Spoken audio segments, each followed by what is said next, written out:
All right, this could be a significant development in EV truths when it comes to chargers. Apparently, right now, we are learning that Tesla is open to seeing its chargers in the United States, to Ford and a whole bunch of other competitive vehicles here. This should set a common standard here down the road that might make it easier for people who are leery about purchasing different types of EVs, fearing that there are some charging stations where you can go and some where you can't. Anyway, when I have questions about this sort of stuff, I go to Lauren Fix, the automotive expert, the Car Coach Report's founder. Lauren, how big a deal could this be if people find commonality on where they can charge their vehicles, their EVs? Well, this could be huge. I mean, the Tesla charging system has been the best that's out there.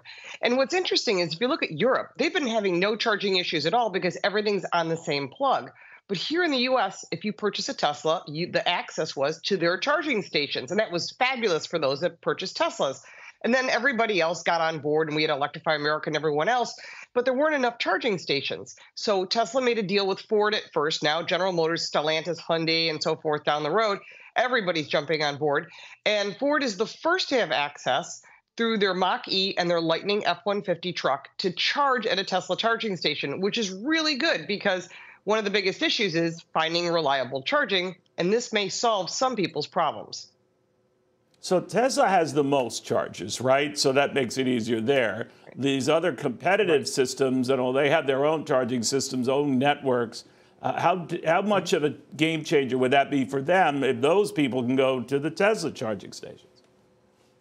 Well, you have to remember that a lot of the charging stations, they come different ways. You can get the level 2 charging, which is going to take sort of about the same as it would at home, and the fast charging, which Tesla has planned for their people. That was originally that they sold that as part of the car. You bought the car, you got free charging. That's all changed. And now they're building even more charging stations that are Tesla only. So again, very smart. Elon Musk is very smart about his marketing. And he's going to say, hey, if you buy a Tesla, you're not going to get cut out of having a charging space. You can use my supercharging system exclusively for certain charging stations. But this is really good for all the charging companies because one of the biggest problems consumers are finding with electric vehicles is they love the cars. The cars are spectacular. The problem is the charging. Either you charge at home, if that's a possibility. Not good if you've got a rental or you live in an apartment. But this will allow people to charge on other people's networks. However, the big dilemma is you go to a charging station and you've got another brand there and you're a Tesla owner and you can't charge. So Teslas charge at a much faster rate.